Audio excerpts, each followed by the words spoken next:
Thank you. So, for the past year, I've been doing an excellent job of not caring about what other people think of me. And enjoying every bit of life. And recently, I decided to really care about what someone thought of me. So I'm wondering where I went wrong. Because Well, here's the thing that's tricky about this, because we can glibly say to you that you're expanding and this is the standard that you want to find harmony with, and you really have to get to a place where you don't give a rip what anybody else thinks, because there's too many moving parts. And if you're trying to stand on your head to please that one or that one or that one or that one or that one, you really can only have one person in your life like that, you know. Because if there are two and they want something slightly different, then you don't know what to do.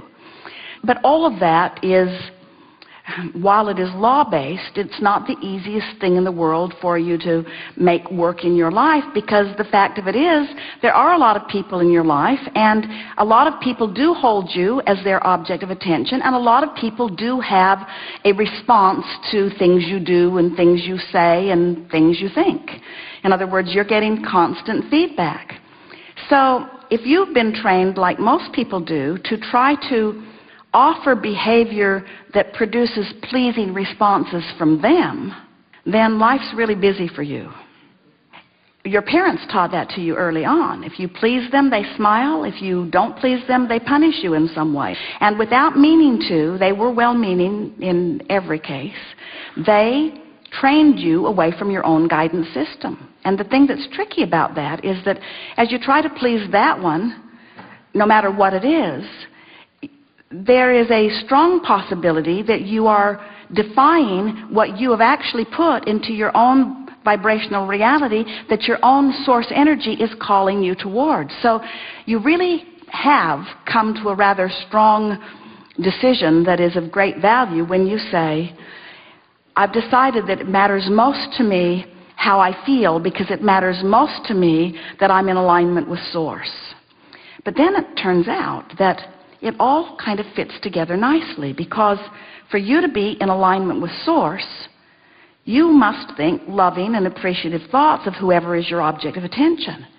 And when you're thinking loving and appreciative thoughts of whoever is your object of attention, the law of attraction matches you up with things that feel really good to both of you. In other words, these laws really do not betray you in any way. Here's an interesting way of approaching this. So someone says, I want to be appreciated. So let's say this person who wants to be appreciated looks to a girlfriend or a boyfriend or a mother or someone and wants to be appreciated. But that person, for whatever reason, isn't appreciating them. Now, when we say for whatever reason, what we really mean is you're not evoking it, and so law of attraction is not matching you up with it. But when you're not being appreciated, it feels to you like it's their fault. They should be more appreciating. Because if they were really doing their job, they would appreciate me regardless of the vibe I'm giving off. Which isn't true, but that's the way you feel when you're not in the vortex. So then let's say this person who wants to be appreciated but isn't being appreciated says to their inner being, or to Abraham, Abraham, that person won't appreciate me, so I would like you to. I want to feel your appreciation.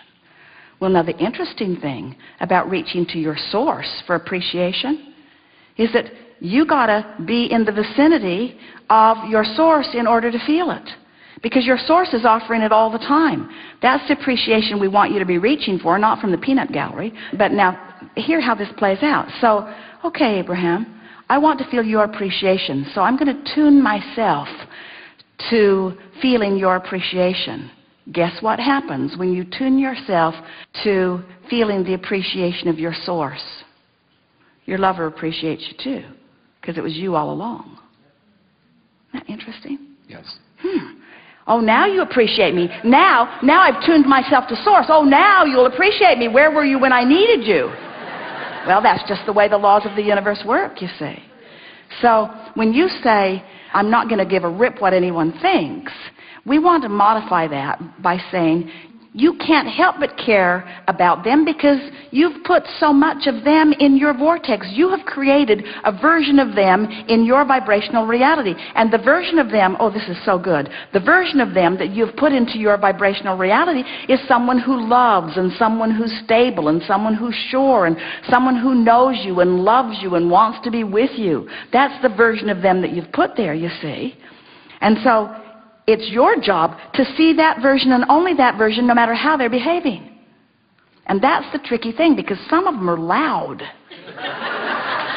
Some of them are just really in your face, not behaving the way you'd like them to behave. But you have to hold to your picture of what you are wanting, or put yourself in a place where at least you're not seeing so much of what you don't want. Don't you think that's a good way of looking at this? That when you reach for the love that Source will always give you, in order to find it, you've got to tune yourself to it. And when you tune yourself to it, then only that part of others can show themselves to you. That's why we say, line up with who you are, and then everything else takes care of itself. Law of attraction sees to it. Okay. Now, we know you understand the theory of that. Want to talk about it in detail? A little. I felt like I did that in 2009, and at the end of the year... Well, we don't care about 2009. Okay. We don't care about 2010. We don't care about what you call today. This vibrational reality is bigger and faster. It's where it's at. Listen to this. Your vibrational reality, which is manifestation yet to come, but vibration already in place, from our point of view, is present tense. And your reality that you're living right now, boom, there it went again, there it went again, there it went again, there it went again, there it went again, there it went again, there it went again. Past tense, past tense, past tense doesn't mean diddly squat. It's already done its work. I agree. Put it here, this is where it's at. I agree. All that matters is how you feel now. Because now and how you feel is the juncture where you meet you. How you doing? I'm lonely. Then you're not doing well. I'm ornery. Then you're not doing well. I'm hopeful. Better. I'm overwhelmed. Not so good. I'm hopeful. Better. In other words, how you doing? How you doing? I agree 100%. And so, as we said to someone earlier, our best work is to soothe your resistance. So, we start to soothe your resistance by telling you the unequivocal, undeniable law that never gets squirrely on you. Now, if you want to give us some details, we'll help you soothe your resistance. Specifically, the feedback on me at work was negative relative to my perception of how I was performing. And so now, as I went through a year of work and enjoyed and had passion and love and desire for the things I was doing and saved the company $20 million, at the end of the year, I hear negative feedback to how I performed. All right, so consider this. You can only get negative feedback from people outside the vortex. I agree. So why would you care what someone out of the vortex says to you when it's 100% probability of it being negative? So where do we suggest you get your feedback from? Source. And what do you think Source is saying about that? We really want to jump in here so that you get it. You care what they think. I agree. That's like asking someone who doesn't have any money to give you a loan. And the degree to my discomfort is inevitable, or is seen with the degree at which my rating was to my perception. That's all flawed. This is what it is. Okay. This is the reason you feel so bad. It hasn't got anything to do with them. It's that you have expectations of yourself that when you give attention to their negative rating takes you apart from who you are. It's not their statistics that are messing you up. It's your own. In other words, this will feel a little off the subject, but it really isn't. It's right on. Someone will say, this rascal, often it's a lover or an employer, this person has made me so frustrated and angry, and in the process, I have asked for this, and asked for this, and asked for this. So that person is responsible for enormous expansion. My vortex is spinning faster, and my inner being is standing taller because of that rascally rascal.